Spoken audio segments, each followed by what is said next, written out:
Şimdi muhtemelen çoğumuz Yusuf Hoca'yı tanıyoruz. Yusuf Ziya Değer'i tanıyoruz. Ancak adettendir kısa bir giriş yapmak lazım. Yusuf Ziya Hoca 1966 Solhan doğumludur. Solhan bildiğiniz gibi Güngör'e bağlı Zaza Kürtlerindendir. İlkokul eğitimini işte Solhan'da gördü. Orta ve lise öğrenimini Elazığ İmam Hatip Lisesi'nde tamamladı. Daha sonra işte İstanbul Üniversitesi'nde sosyoloji bölümünü okudu ve oradan da mezun oldu. Şimdi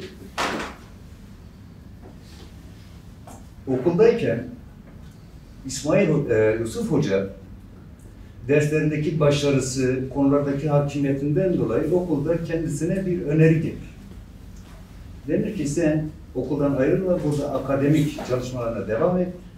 Sen parlak bir öğrencisin, bu parlak öğrenci bir kayıp olmasın. Kendisine böyle bir öneri gelir. Yusuf Hoca da bu öneriye sıcak bakar. Ama dönemin etkin ve yetkin olan bölüm başkanı Yusuf Hoca'nın bu getirilen öneriye karşı çıkar ve şunu der.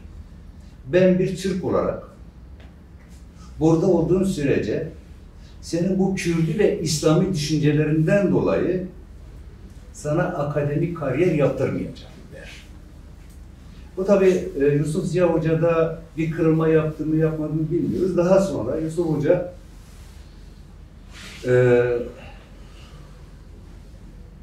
öğretmenliğe başlar. Bu öğretmenlik yaparken işte bir dönem özel okullarda, dershanelerde öğretmenlik yapar. Daha sonra da Milli Eğitim Bakanlığı'na bağlı okullarda öğretmenlik yapıyor. Şimdi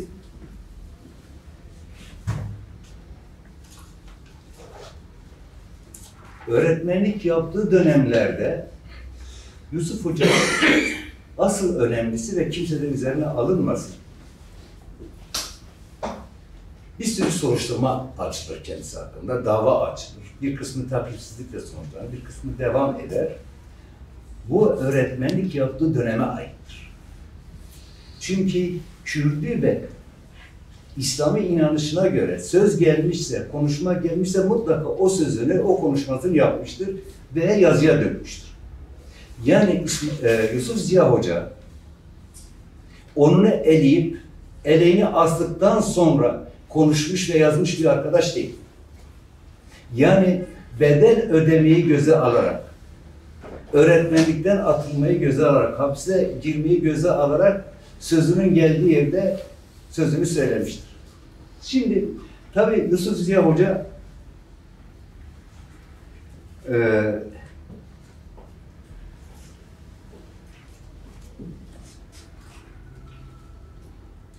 öğretmen olduğu dönemde Kürdistan'da yaşanan vahşeti dile getiren, tabii sosyolojik açıdan da bakış yaparak bir kitap yazdı, Peçer Katliamı.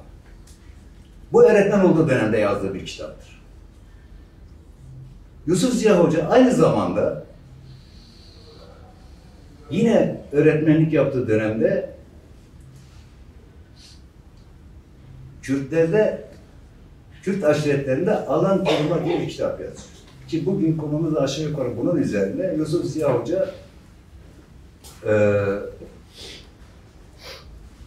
bu kitabı da yazarken yine öğretmendir. Yine devlette çalışandır.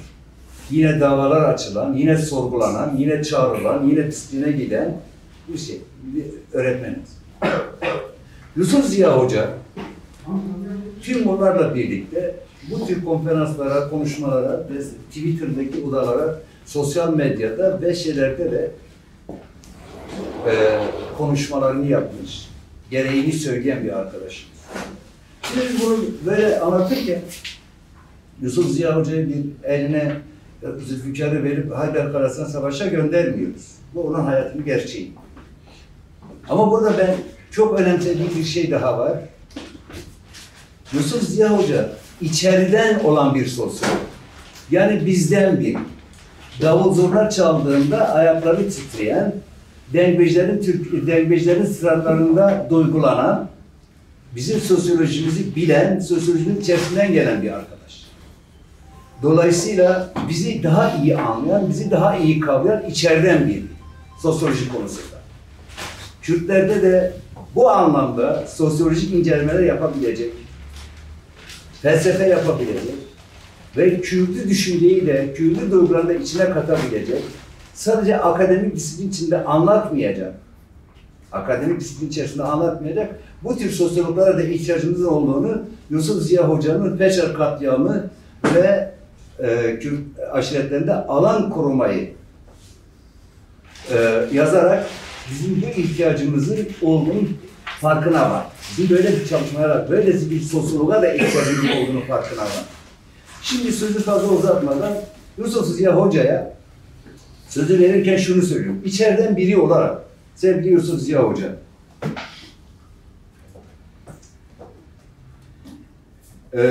Kürt aşiretlerinde ki bu alan koruma dediğimiz şey içeriden biri olarak Kürt sosyolojisinin de kavramımıza yardımcı olacak ve yardımcı olan alan koruma kavramına hangi verilerle ulaştın ve hangi saitlerle, hangi güdüyle böyle bir kitabı kaleme alma ihtiyacı hissettin? Lütfen buyurun.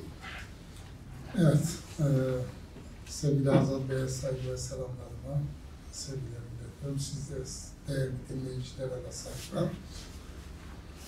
Şimdi tabii Kürt olunca ve Türkiye koşullarında, Türkiye eğitim sistemi içerisinde yer aldığınızda zihin dünyanız bir şekilde ifade ediliyor. İfade edilen bu zihin dünyasını herhangi bir olay, bir durumla, bir olguyla karşılaştığınızda bunun farkına varıyorsunuz. Farkına vardığınızda yeniden bir inşaat sürecine girme ihtiyacı hissediyorsunuz. Ve bu inşaat sürecinde kendi o yaşantınızı ve toplumunuzun temel değerleri üzerinden düşünerek bir noktaya varma imkanınız var. Tabii belki de benim avantajım biraz önce sevgili Azad'ın bahsettiği gibi sosyoloji eğitimi almış olmamdı. Yani sosyoloji eğitimini almış olmam bu konuları irdelerken bana ufuk açıcı bazı noktaları yakalamama sebep oldu.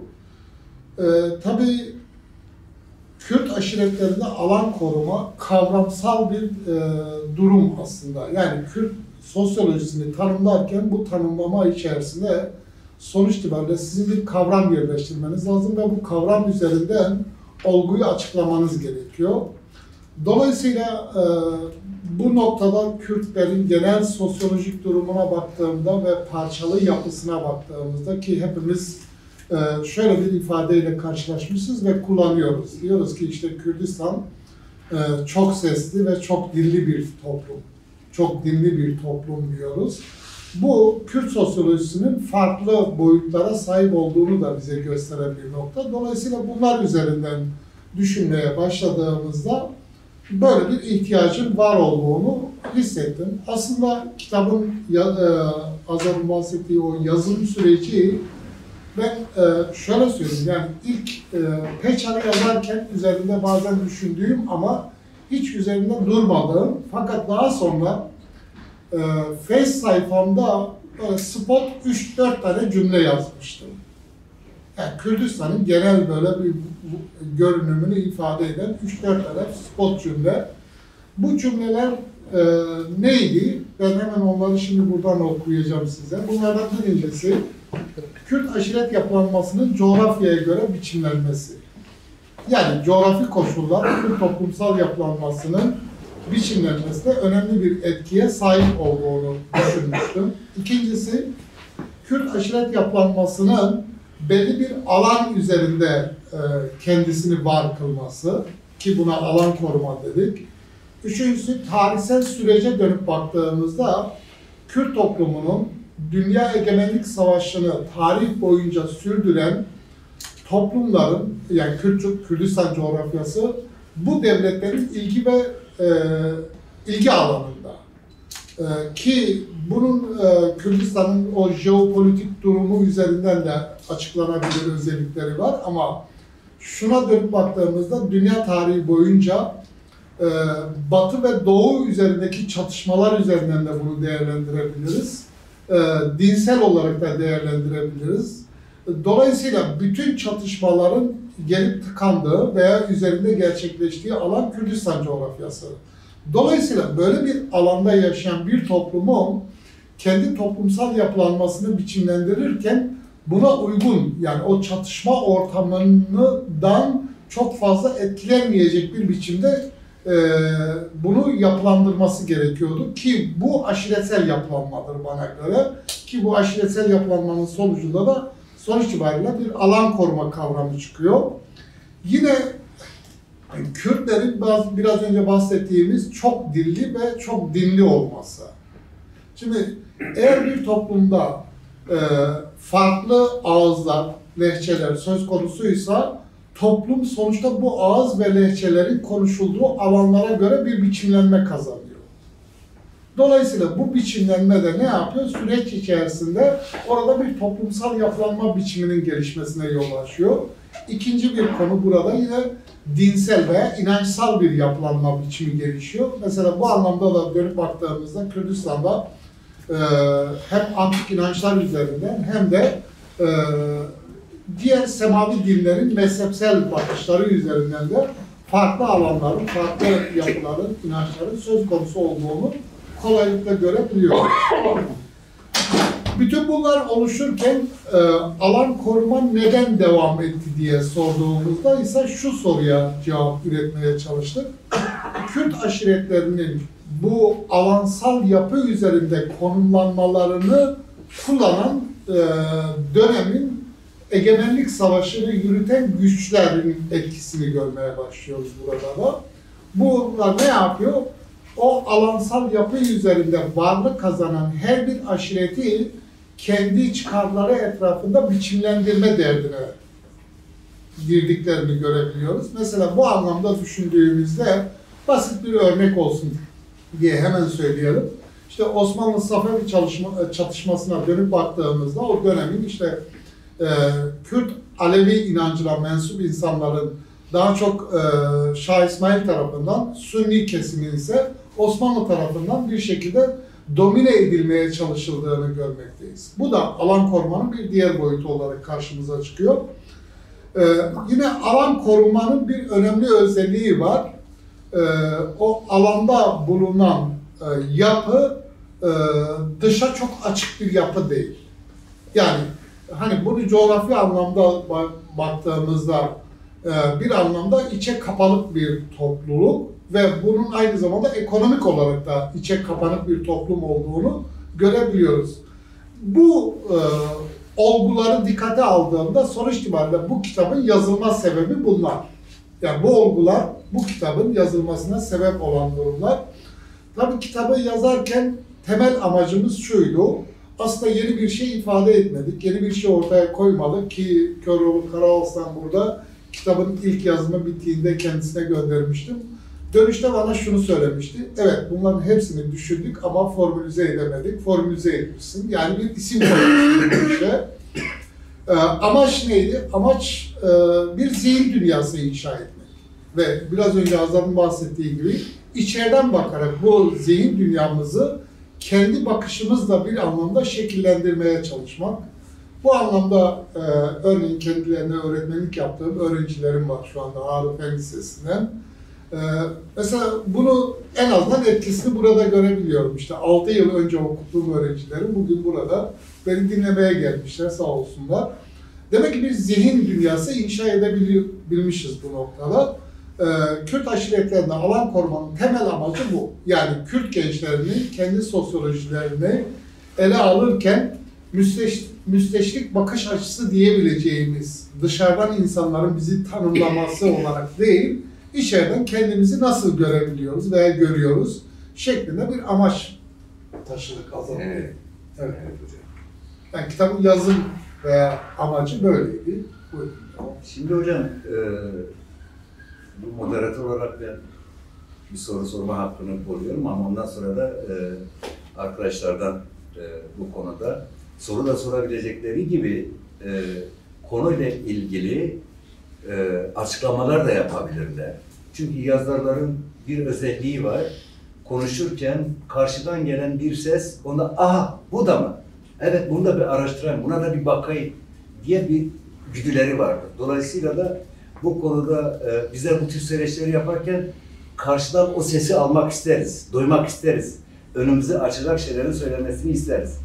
Şimdi hocam, biz alan koruma dediğimizde tabii bu alan korumanın içerisinde örf, adet, gelenek vesairelerimiz olduğu gibi aynı zamanda Kürtler kendi alanlarında alanlarını korurken bir başka alana da saldırmadıklarını görüyoruz.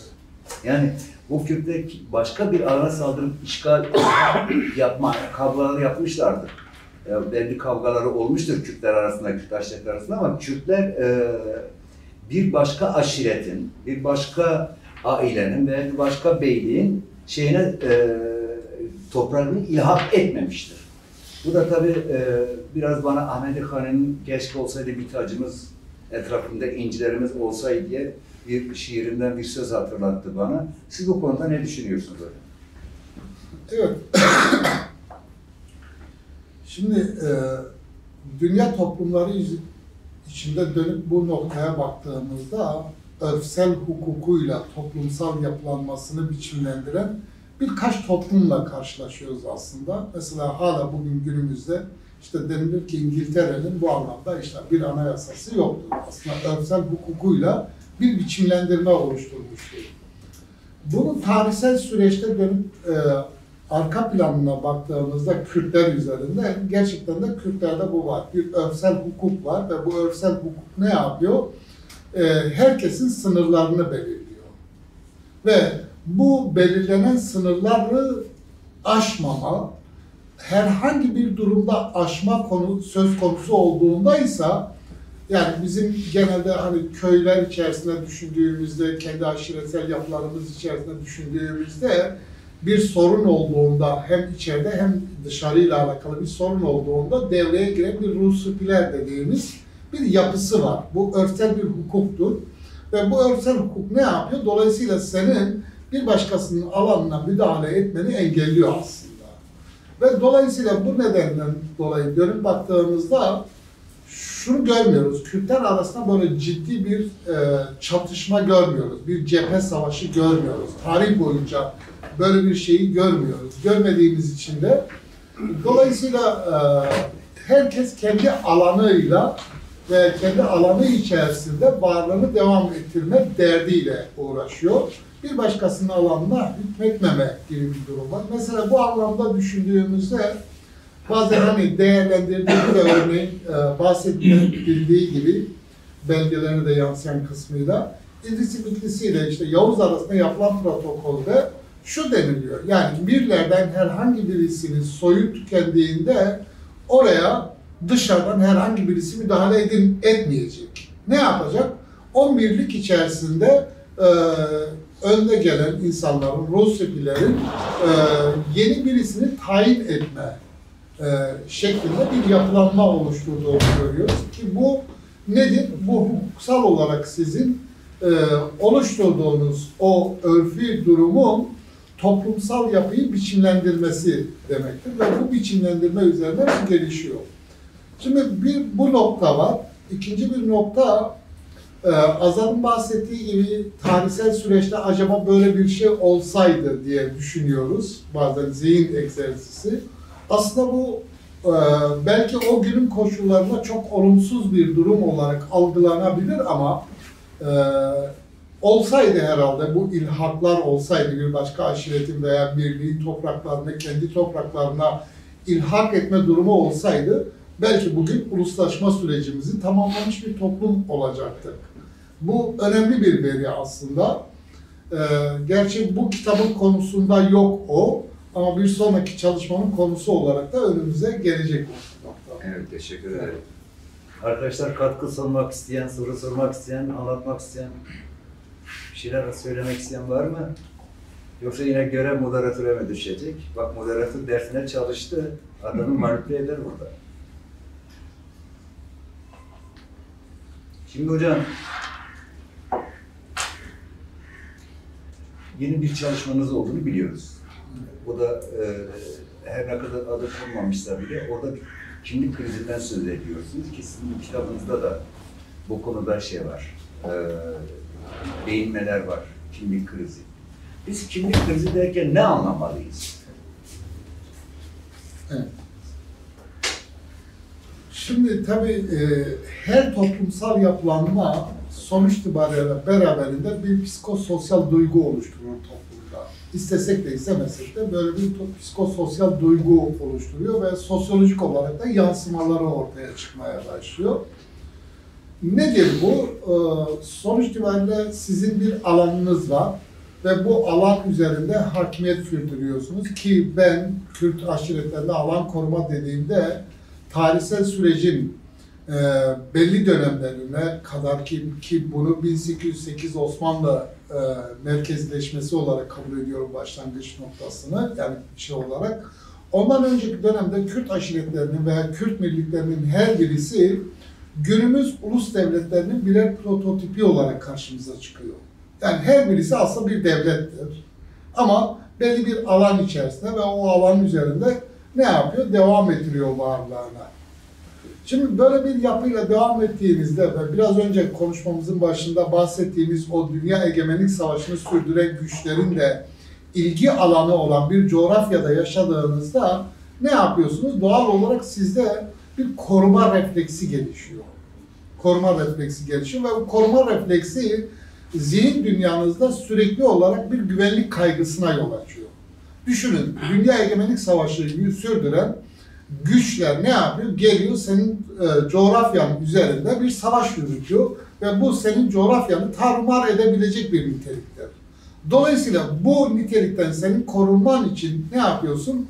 Bir kaygı oluşuyor ve bu kaygıyı ne yapıyorsun? Gidermek amacıyla çeşitli çözümler üretmeye başlıyorsun. İşte bu çözümler Kürt aşiretlerinde üretilirken veya birliklerinde o günün dünya egemenlik savaşını yürüten güçlerden birisinin şemsiyesine girme şeklinde gelişiyor. Mesela üst çatı olarak ne yapıyorsunuz? Örneğin işte ya Roma'nın şemsiyesini kabul ediyorsunuz, ya Osmanlı'nın kabul ediyorsunuz, ya Müslümanların kabul ediyorsunuz veya bir başkasını kabul ediyorsunuz. Dolayısıyla o üst çatının şemsiyesi altına giriyorsunuz. Süreç içerisinde bu üst çatı altında kalmanın oluşturduğu duygu sizde şöyle bir şeye yol açıyor. Acaba ben kendi başıma kendi egemenliğimi sürdürebilir miyim? Şeklindeki bir duygunun da ve bu duyguya yönelik işte o toplumsal koşullar, dünya koşulları, dünya siyaseti ve benzeri durumları ki mesela günümüz üzerinden de düşünün. Örneğin bugün Rojava meselesinde zaman zaman işte acaba Türkler bırakır mı? Şeklinde bir endişe yaşıyoruz hepimiz. Bu nedir? İşte o sizin bu sefer oradaki alandaki insan üzerinden bunu düşündüğünüzde böyle bir endişe kendi egemenliği yerine alana dokunmasın ama bir üst egemen olarak benim başımda bulunsun bu problem değildir şeklinde bir düşünceye yol açıyor. Bahsettiğimiz kimlik krizi tam bu noktada gelişen bir kavram. Nedir? Siz kendi egemenliğiniz yerine bir başkasının egemenliğini tercih etmek durumunda kalıyorsunuz. Oysa Ahmet Hani'nin o feveranında bahsettiği olsaydı bir tacımız şeklindeki tanımlaması tam da bu krizi ifade ediyor. Niye? Çünkü millerin birbirleriyle birleşmediklerini, bir araya gelmediklerini ve dolayısıyla kendi egemenliklerini oluşturamadıklarını ki hatırlayın oranın devamında diyor ki öyle bir şey yapımız olsaydı işte Türkler, Araplar, Acemler bize gulam olurdu. Şimdi dolayısıyla kimlik krizinde burada bahsettiğimiz şey yani sizin kendi egemenliğiniz yerine bir başkasının egemenliğine tav olmanızdır.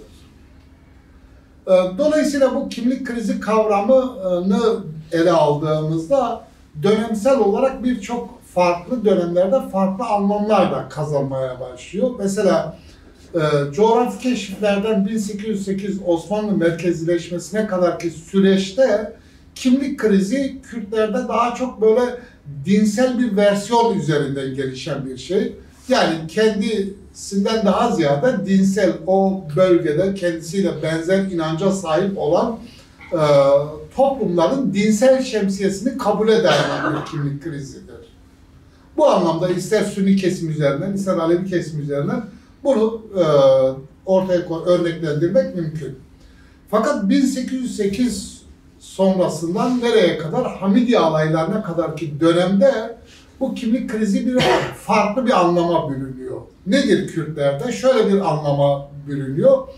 Osmanlı merkezileşmek istiyor, senin doğal olarak o alan hakimiyetine müdahale ediyor. Alan hakimiyetine müdahale ettiğine göre sen ne yapmaya çalışıyorsun? Üst çatıyı doğrudan kabule yanaşıyorsun. Tamam, kabul. Ama benim alan içerisindeki egemenliğime son verme şeklindeki bir düşünceye evriliyor ve bu dönemde ne yapıyorsunuz? Kendi egemenliğinizi oluşturma yerine egemen gücün ordusunda onun adına savaşlara katılmak gibi bir tutum geliştiriyorsunuz. Mesela bir örnekleme olsun diye Mir Bedirhan'ın Mısır Hidivine karşı Osmanlı safında savaşması çok ilginçtir. Halbuki Osmanlı mesela bugünkü koşullar üzerinden de değerlendirdiğimizde çok kritik bir noktada ve problem yaşıyor. Mir Muhammed o dönem zaten bir ayaklanma içerisinde.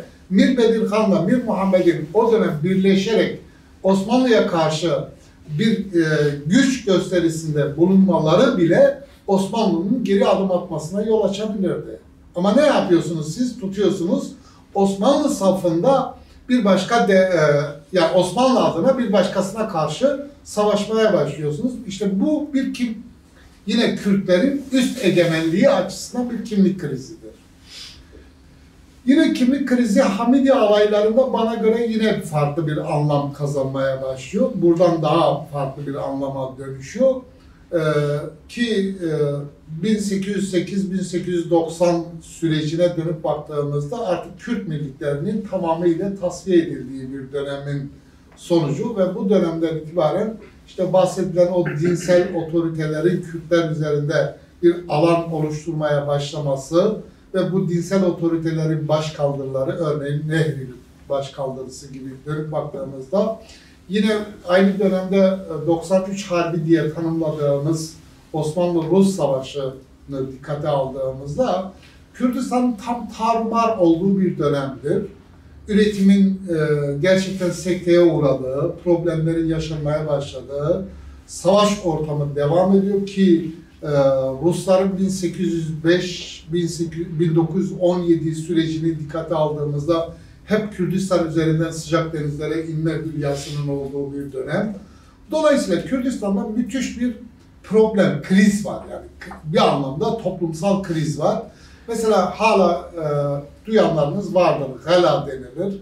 İşte 1893 Savaşı sonrası özellikle Serhat bölgesinden yani Kürdistan'ın güneyine doğru müthiş bir göç başlıyor. Şimdi bu göçün başladığı bir ortamda Kürt aşiretlerinde öncülük edenlere Osmanlı tarafından bir teklif geliyor.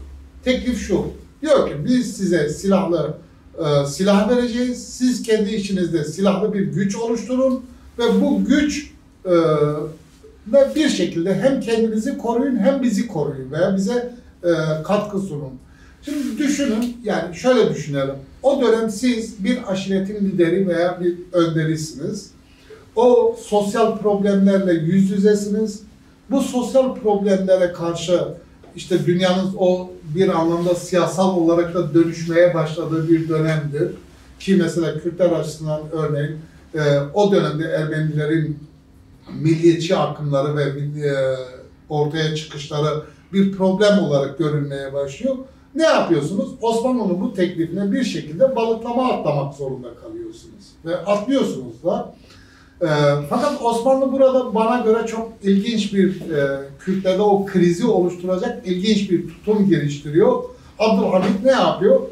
Doğrudan doğruya bu Kürt aşiretlerinin o liderlerini, alaylar üzerinde görev alacak liderleri kendisine muhatap kalıyor.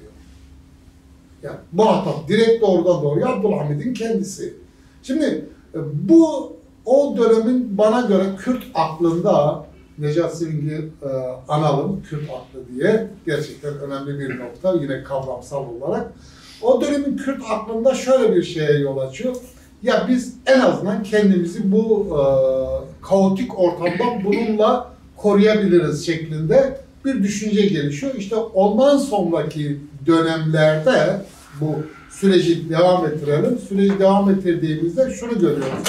O alaylarla oluşmuş olan zihin süreç içerisinde birçok yerde Kürt egemenliğine karşı çıkmaya başlıyor. Yani gereksiz görmeye başlıyor Kürt egemenliğini ve dolayısıyla bizim parçalı yapımızın bir şekilde devamına da yol açan bir durum oluşturuyor ve kimlik krizini ben böyle tanımlıyorum. Cumhuriyet dönemine geldiğimizde hepimizin yaşadığı kimlik krizleri vardır. Onlar bir başka çalışmanın konusu olarak inşallah önümüze gelecek. Yani hepimiz o krizi yaşıyoruz aslında. Teşekkür ederim. Evet arkadaşlar. Yani sevgili Metin, sen söz almadan önce bir şey söyleyeceğim. Her yazarın böyle danıştığı tipler vardır. Görüştüğü şeyler vardır. Böyle konuştuğu. Kitabını gönderdi, ondan bilgi aldı, ondan katkı aldığı insanlar vardır. Mesela benim o insanlardan birisi de sevgili Metin. Elbette ki bugün Metin Aydın bize o tarihsel derinlikleriyle, bilgisiyle bize bir şey anlatacak, bir şey söyleyecek. O yüzden sana söz vermekten onur duyuyorum. Buyurun. Ben de alakalı. Yok. O 200 bin liralıklar çıktığı zaman adamın birisi minibüse binmiş, öne uzatmış, demiş ki bir indi bindi al. Şoför de sabah bakmış ki 200 bin lira parayı kim vermiş, dönmüş demiş, kim verdi o parayı, o da demiş ki ben delikanlıyı da tanıyorum. Ayağa kalktım saygısızlık olmasın. Şimdi kitabın başında, daha doğrusu bu kitabın ismini duyduğum zaman çok böyle hocamla, işte Azat abiyle biraz ya bu ismi nereden buldun? Yani bu Kürtler zaten zor öğrendi bu Türkçeyi. Sen bu alan savunmayı, bilmiyorum alanları savunmayı, aşiretleri getirdin. Bizim kafamızı artık her alana baktığımda kitap buna aklıma geliyor. Bir hikaye daha anlatayım. Azat abinin bir tane eskiden dayısı var, ismini hatırlamıyorum. Bunlar yani dayısı gillerden birisi İstanbul'a geliyor, uzun seneler burada kalıyor İstanbul'da ama bir tane babadan kalma tarlası var. Onu da kardeşi ekip biçiyor. Bunu duyuyor çok verimli bir zamanda dönüyor gidiyor köye. Diyor ki bak bir daha bu tarlayı ekmeyeceğiz. Ben diyor kardeşim sen İstanbul'dasın. Gelmiyorsun gitmiyorsun. Bu tarla da sahipsiz kalmış. Ben bitsem eksem ne olur? Yok ekmeyeceğim. Ya biraz sana vereyim. Yok ekmeyeceğim. En sonunda artık o bir tane de köyün ruhsipisi onu Tatvan'da tren istasyonuna kadar yolcu ediyor. Ama yolda hep bir hal oluyor. Bak, Cenab-ı Beşer böyle bir ne çıkar? Artık ta trene gelene kadar onu ekmesin, biçmesin artık amca da dayanamıyor elindeki bastonu, bastonu böyle etrafına bir daire çiziyor. Diyor ki, eva pareza babete, eva edicinin de var. Bu senin babanın tarlası da, ben de ekiyorum, ne söyleyeceksen söyle. Bir alan çiziyor ve alanı savunuyor. Burada güzel bir şey çıktı. Çok güzel. Sorma yani. Alan koruma bu. Bu aslında Ezidilerin çemberi önemli bir başka bir kavram o. Soruma geliyor. Şimdi bu proto devlet dedik ki beraber de tartıştığımızda biz bir proto devlet yani insanoğlu yerleşik hayata geçtikten şimdiye kadar Kürdistan coğrafyasında kurulmuş ve biz bunların öncüleriyiz anlaşılan. Ve bu alan korumada aşiretlerin çok büyük de etkisi var. Peki bu bizim bugünkü toplumsal hayatımız üzerindeki etkisi nedir? Muhakkak kitapta araştırmışlar ama bir de biz duyarlı sizler. İkincisi, bu kadar etkili olan alan koruma pozisyonu bize neden bir devlet kurdurmadı ya da bu devlet kurdurmama üzerinde bunun etkisi var. Teşekkür ederim. Çok güzel. Evet, ben teşekkür ediyorum. Tabii Metin Bey'in bu sorusu gerçekten can alıcı soru. Şöyle düşünmeye başlayalım öncelikle. Şimdi Kürt toplumunun Mezopotamya'daki varlığını en azından var olan şu anki tarihsel veriler üzerinden düşündüğümüzde 5000 yıl ama Göbekli Tepe ile bunu 12.000 yıla çıkarma imkanına sahibiz. Fakat şöyle düşünelim. Kürtlerin Mezopotamya coğrafyasındaki varlıklarına denk gelen dünya egemenlik savaşı sürdürmüş toplumlar veya devletler var. Mesela bu anlamda Sümerler, Babiller, Akkadlar, Elamlar ve artırabiliriz. Kitabı yazarken de çok düşündüğüm bir noktaydı. Peki dönüp baktığımızda bugün bunlardan herhangi bir esere ve ize rastlıyor muyuz insan olarak, yani topluluk olarak? Burada yoksa arkeolojik kazıdan söz etmiyorum. Bir toplulukla karşılaşmıyoruz doğru dürüst. Fakat bunun yanında Kürtler hala var, hala varlıklarını devam ettiriyor. O zaman Kürtlerin bu varlıklarına bütün o bahsettiğimiz olumsuz koşullara rağmen buraya nasıl geldi varlığı? İşte bu varlığı benim kanaatim ve vardığım sonuç alan korumayla geldi buraya. Nedir o? İşte siz kültürünüzü, dilinizi, inancınızı, ekonominizi belli bir alan üzerinde sürdürüyorsunuz ve bunu muhafaza ediyorsunuz. Aynı zamanda üst egemenlerle oluşturduğunuz veya girdiğiniz o ilişki içerisinde onların size müdahale etmesini önlüyorsunuz ve bunu koruyabiliyorsunuz, bu şekilde getirebiliyorsunuz. Fakat alan koruma böyle her zaman baş tacı edebileceğimiz bir kavram da değil. Mesela insan emekli Yani emekli etmedi bizi. Niye emekli etmedi? Niye? Çünkü yani düşünün dedeniz veya babanız o sizin köydeki tarlanızdan ölünceye kadar hiçbir şekilde vazgeçmiyor. Ve o bahsettiğimiz biz Sazaki ona dağ deriz. Mesela çocukken işte birisi bize diyelim ki kızdığında veya bizi dövmeye çalıştığında dağ ol dormale yani kendi etrafımı çizdim. Dolayısıyla o sana dokunulmaz bir nokta. Aslında bu bir alan aslında. Bir alan oluşturuyorsun ve orada şey yapıyorsun. mahrem bölge. Evet. Şimdi tabii dünya sürekli olarak biçim değiştiriyor. Siyasal olarak da, yapı olarak da biçim değiştiriyor. Kürtler 1808 Osmanlı merkezileşmesinden sonra dünyanın yeni aldığı biçime belki merkezin biraz önce bahsettiğimiz o baskısından dolayı çok kısa sürede entegre olamadılar. Entegre olamadıkları için de bazı şeyler kaybettiler. Aslında bunun öncesine de girmek mümkün. Nedir? Mesela coğrafi keşiflerle dünya yeni biçim kazanırken Kürdistan çoraklaşan bir bölgedir bu anlamda bilgi açısından. Niye? Çünkü dünyanın bilgi dolaşımını sağlayan yollar değişiyor ve Kürdistan üzerinden o İpek ve Baharat yoluyla gelebilecek olan bilgi akımı ne yapıyor? Bir anlamda sekteye uğruyor. Şimdi dolayısıyla ne yapıyorsun? Bu sizi çoraklaştırıyor ve dünyadan bir haber kalmanıza yol açıyor. Bir bu nokta var. İkincisi Osmanlı'nın o merkezleşme çabası var. Ve bütün bunları yan yana getirdiğimizde Birinci Dünya Savaşı'nın o koşullarını da dikkate aldığımızda alansal bir yapıya sahip olan bu insanlar bir üst çatı egemenliğine biraz önce bahsettiğimiz o kimlik krizleri nedeniyle gidemediler. Dolayısıyla alan koruma aynı zamanda bizi ulussuz, devletsiz bırakan bir kavramdır. Yani hep böyle baş tacı edebileceğimiz bir şey değil. Olumsuz yönleri de var ve bunu sevgili Azat'la konuşurken şöyle demiştim. Azat, çok bekledim. Yani bu alan korumaya böyle bir eleştirinin gelmesini çok bekledim. Ama gelmedi. Biz ikinci kitapta bunu tartışmaya açtık Azat'la birlikte. Evet. Teşekkür ederim. Şimdi tabii Yusuf Ziya Hoca'nın bir özelliği, ben kendisini 3-5 yıldır tanıyorum, tanımaktan da büyük mutluluk duyuyorum.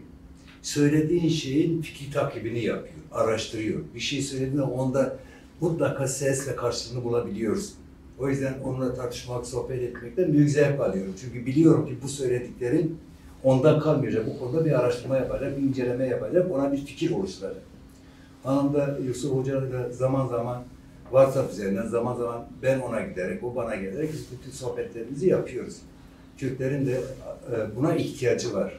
Sohbeti ediyor. Geçen günkü söyleşimizde şunu söylemiştik. Hiçbir kitap bir yazara ait değil.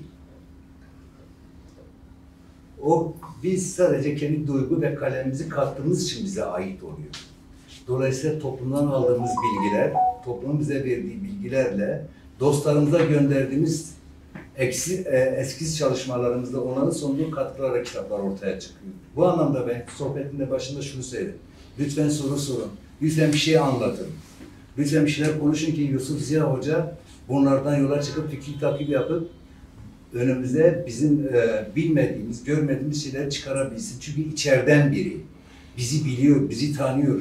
Bizimle ağlayıp bizimle gülmesini biliyor. Bu anlamda lütfen sohbete katılım yapın. Sorular sorun, bir şeyler anlatın. Az önceki çember hikayesi çocukluğumuzda bizim de oynadığımız bir oyundu. Hiç farkında değil. Etnik geleneği yürütürken aynı zamanda kendi alanımızı koruyoruz. Çünkü biliyoruz bu alanda o bize dokunmayacak. O çizgiyi geçmiyor. O çizgiyi geçmiyorlar. Bu anlamda buyurun hocam. Pardon, önce hocamı gördüm, kusura bakmayın. Buyurun hocam. Geç geldiğim için özür diliyorum. Bu başta takılamadım, duyamadım.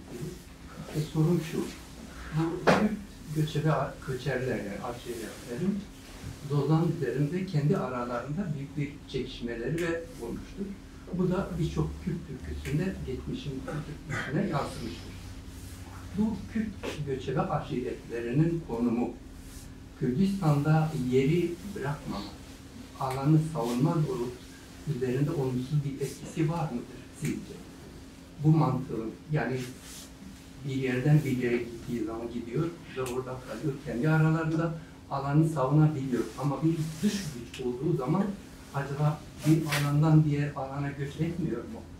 Ve bu göçebe aşiretlerle yerleşik aşiretler arasında sorun yaratmıyor mu? Yaratmışsa nedir? Bu konuda bilginiz varsa dinlemek isterim. Evet. Nazım abi tam soru senlik bir soru. Evet, Nazım abi benim tane aşiretine mensup bir ağabeyimiz. Tabii onun için söyledim ben bunu. Ben istifa etmişim. İstifa mı ettin? Aşiretten istifa etmişim. Yok, aşiretten istifa edilmiyor. Evet. Eskiden öyle diyordu, bizim bir seydamız vardı, diyordu ben keçi verdim, istifa ettim şu işte. Ama her şeyden istifa edebiliriz, ne aşiretimizden ne de soyumuzdan Mesela istifa şunu edebiliriz. söyleyebileyim. Beritamlar 1923 öncesi Rojava'ya gidiyorlar. Kışın Rojava'da kalıyorlardı. Hatta orada Beritamlar var, mezarları da var. Fakat daha sonra sınırlar çizilince Beritamlar bu alanları kaybettiler. Hatta şimdiki Ceylanpınar'da çiftlik var. Oralar hep Beritamların kışlaklarıdır ve o varların isimleri vardır. Mesela bir varın ismi Hogeç'tir, bir varın ismi bir Beritamlı şahsiyetin ismidir falan.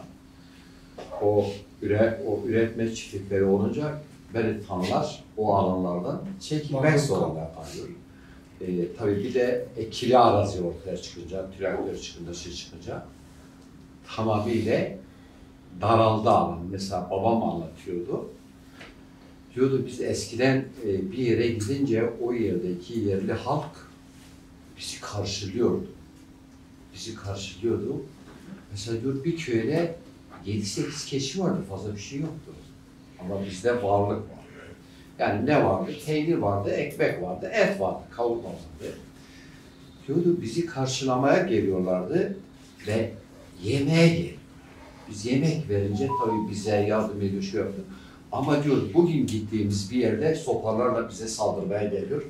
Diyor bizim hayvanlarımız vardır. Siz burada hayvanlarınızı otlatamazsınız falan. Yani değişti tabii. Değişti. Şimdi tabii bu ben özellikle şey yaptım. Nazım abi içeriden biri olarak baksın meseleye öncelikle ama şunu söylüyorum. Şimdi bu anlamda Kürt göçebe aşiretlerini dikkate aldığımızda şöyle bir yanılgı önce yaşıyoruz. Türkler gibi meseleye veya Türk aşiretleri gibi bakıyoruz veya onların tutumu gibi bir tutum bekliyoruz. Böyle bir tutum yok. Çünkü Türklerde bir alan yok. Başkasının alanını talan etme anlayışı. Çadırdır yani. Yurdu çadır. Çadırıdır. Sadece çadırıdır. Çadır. Ama Kürt göçebe aşiretlerinde alan var. Biraz önce Nazım abinin bahsettiği gibi işte kışlığı belli, yazlığı belli. Ve dolayısıyla bunlar aslında bana göre göçebe de değildir. Yani göçebe dediğinizin yurdu belli değildir. Gittiği yeri belli değildir. Bu nedenle Kürtlerdeki o göçebe şeklindeki tanımlamayı ben şahsen kabul eden biri değilim. Ben şahsen kabul etmiyorum, onu söyleyeyim öncelikle. Çünkü sizin alanınız belli. Bakın bir de